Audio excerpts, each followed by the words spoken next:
Hi, I'm Patrick Higgins. We approach 2023 with a slowing global economy, war in Europe, an accelerating climate emergency, and changing attitudes and expectations of customers, employees, and other stakeholders. Rarely have businesses faced a more uncertain future. So over the next 4 episodes, we'll be covering everything from geopolitics and globalization to organizational transformation, leadership, culture, purpose, and what businesses and their leaders have to do to create sustainable value. I hope you enjoy the ride.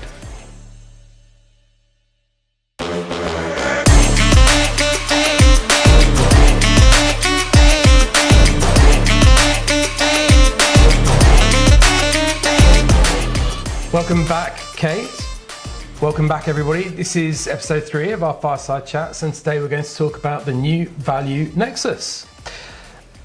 One question I'd like to come back to is that deceptively simple question that we started off with, which is how do we create value in the future, right? So shared value and how we create it is something I'm really interested in, and you talk a lot about this new Value Nexus. So please, can you explain a bit about what that is? Yeah, okay, so when we talk about creating value in the future, that value needs to be sustainable.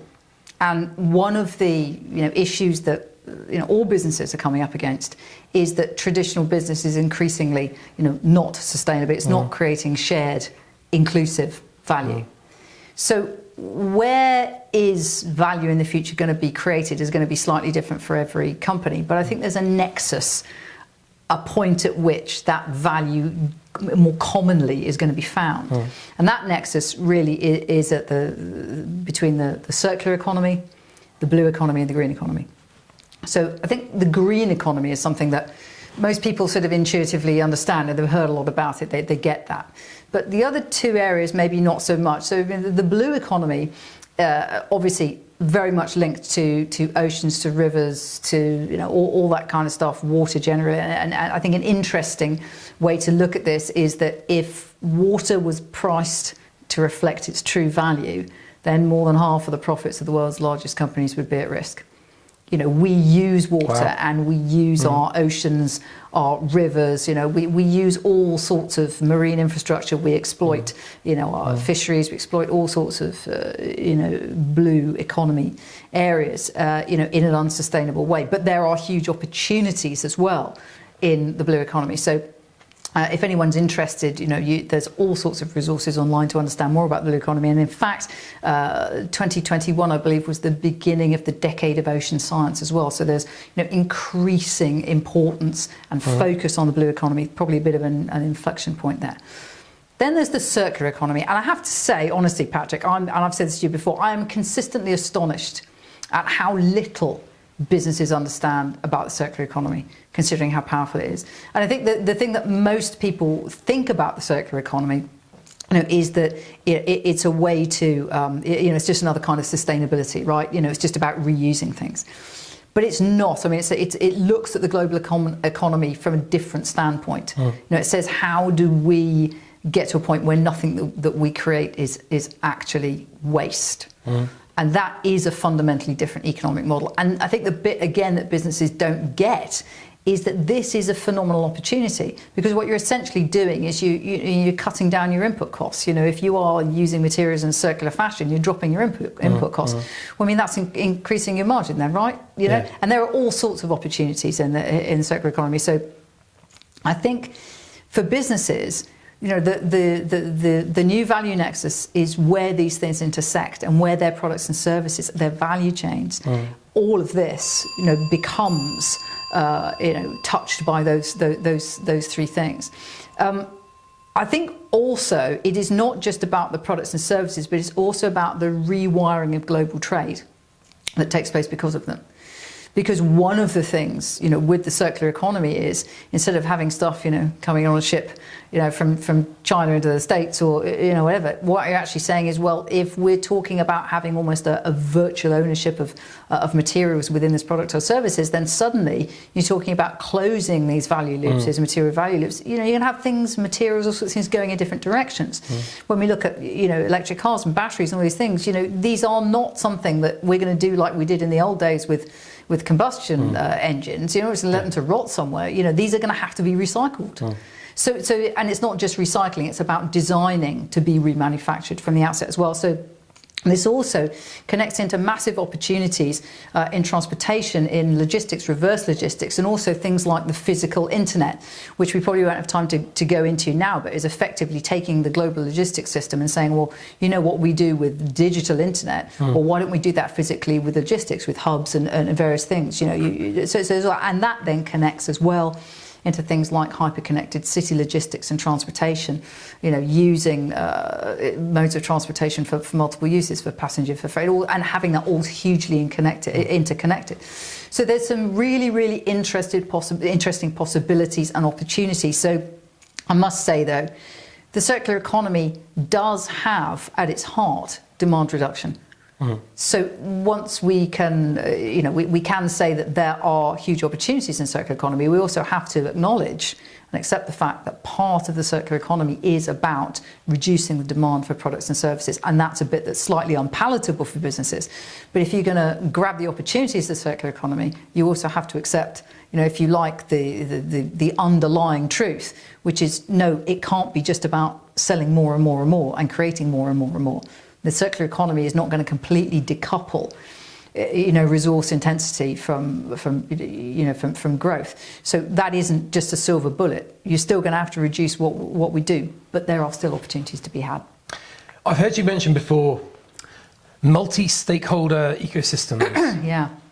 For example, so what's a multi-stakeholder ecosystem? Well, I think we used to talk about supply chains. We used to talking about value chains. But really, I think the ecosystem, it's an important word. And of course, it's often used in the context of climate change and biodiversity. But actually, ecosystems, are also about business too. And I think from a leadership perspective, from value creation, this new value nexus, it's about ecosystems. The circular economy, the blue economy, the green economy, they really do depend on ecosystem plays, because it's extremely difficult, and you see this with climate, technology a lot. It's extremely difficult to actually solve these, big problems as an individual organization. You need an ecosystem play, and you often need very different kinds of people in your ecosystem. So we're generally used to saying, I have a customer, I have a supplier, I have a competitor. Well, within an ecosystem, within a circular economy ecosystem, for example, you could be all of those things. And they have a natural nexus then through to this idea of collective impact, right? Yes. Which is non-sector specific, which is much bigger as well. So you're actually then spreading out through this circular economy. You're spreading out into a wider range of stakeholders again. Absolutely. And these, these multi-stakeholder ecosystems is, it isn't just about creating products and services. This is a leadership mentality as well. I think I mentioned in one of the previous episodes the idea that you win at all costs. Nice guys come last. It's all about beating the opposition. That I'm not saying that elements of that aren't still important, but actually the value that's created from a leader that can convene an ecosystem and catalyse action, it may not always necessarily appear directly on the bottom line, but we're talking about different kinds of value here, and that value is incredibly legitimate and incredibly important. And creating value across those ecosystems, right, is massively important to businesses, but it's also very new for them. You talk a lot about net zero supply chains as well.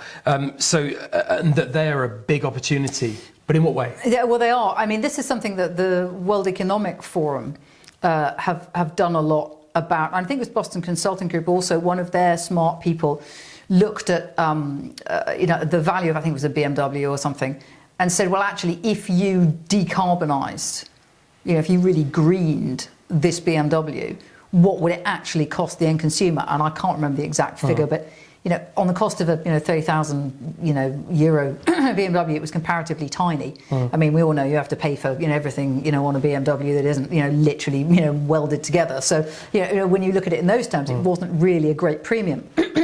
But what the World Economic Forum have absolutely accurately identified is that on your average value chain, you have someone at this end. So if you take, the car industry, for example, and they're making a very decent margin, and consumer FMCG is the same. A pair of trainers, you're making a really healthy margin.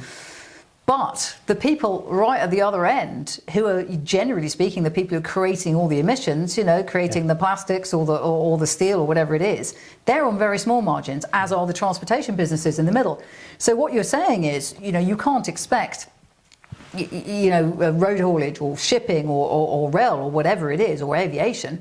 You can't say, well, this is your responsibility, because actually they're part of a value chain. So what the World Economic Forum net zero supply chain stuff is really saying is, what you should be doing is taking the player at the top of the value chain who's making all the margin and getting them to back subsidize down their value chain. And that may sound a bit, well, why would you want to do that? But actually it has precedent in that when a lot of firms were having a lot of cybersecurity incidents, going back sort of 4 or 5 years ago, there were many instances where rather than lose a company from their supply chain, they were actually helping, they were upskilling that company to make them more cyber resilient so that they could keep them within their supply chain. So, as I say, I don't see that this is too, outside the realms of possibility. But the important thing is it's a mindset shift.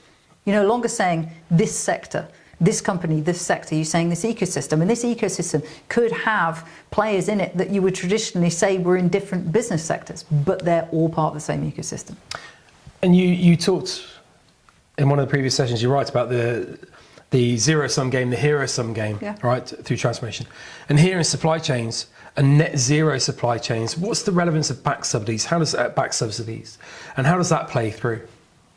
Well, I think in terms of that back subsidization, if you like, what it then does is it makes the journey to net zero not the responsibility of one single part of the value chain. So, if you look at the emissions that are created getting you your trainers, a big chunk of that is going to be road haulage and it's going to be shipping, for example. But the thing is, if you say to shipping, well, you've got to decarbonise. Well, hang on, you're only part of this value chain, and actually the stuff that's coming on that ship, there might be all sorts of other things that are part of other different value chains. So when you say we're going to back subsidise, what you suddenly do is you start seeing a responsibility, that the move to collaborative responsibility. And this is as a lawyer, I talk about this a lot. The move from limited liability to collaborative responsibility, and that's what you're seeing, and that's really what it generates.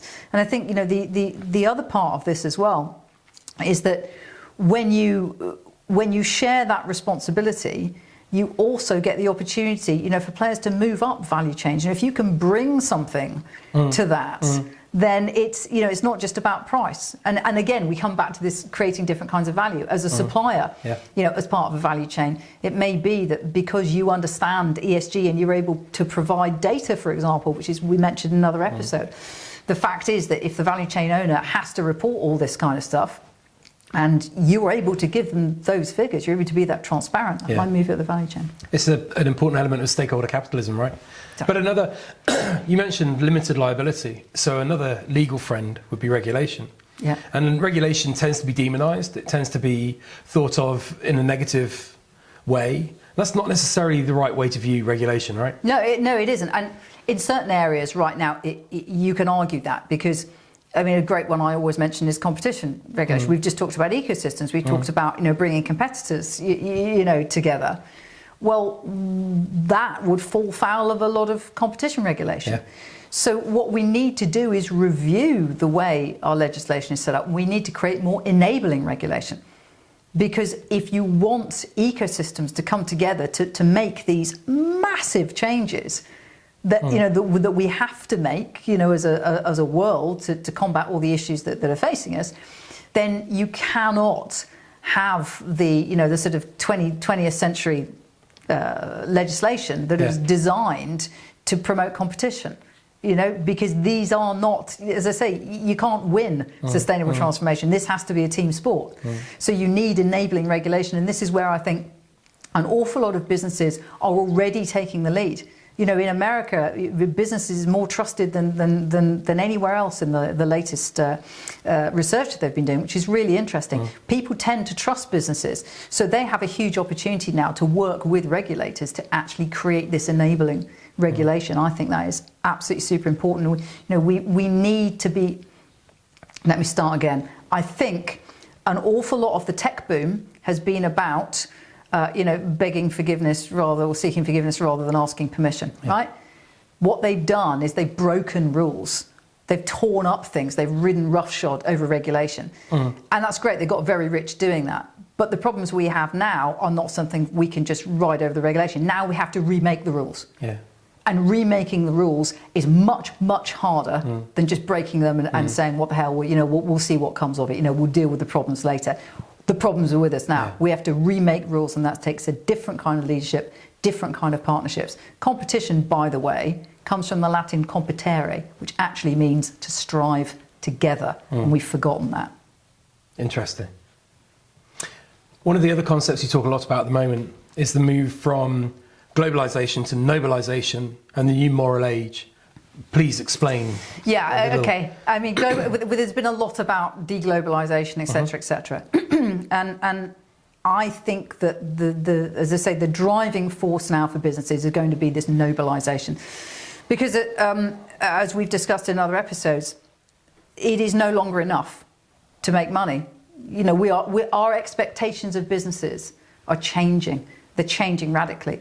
And I think particularly for multinationals, for large global organizations who have taken advantage of globalization, they're going to be the first to really struggle with the new expectations. And we mentioned in a previous episode things like the Olympics and the kind of schisms that has brought up, the expectations of employees in different parts of the world, cultural attitudes, attitudes around diversity and inclusion, and then quite aside from that, as if that wasn't big enough, you have this conflict in Europe, which it is astonishing, will be astonishing for many people in the UK where we are now. It would be astonishing for them to actually listen to the kind of conversations that are happening in South Asia, where there are a lot of people who have a completely different view, of that conflict, that Russia-Ukraine conflict, than we do and people on the street here do in the UK. So these are extremely difficult issues to navigate, and the move from globalization to nobilization, which means, from my perspective, which means actually justifying why this company should be allowed to make a profit and even exist. It is securing your license to operate, if you like, in the public view. That is going to become increasingly hard, and it does make me wonder as we look at these, these bifurcations, all over the place, in different, attitudes, continents, whatever, and different ideologies, whether multinational, globalized business really has a future.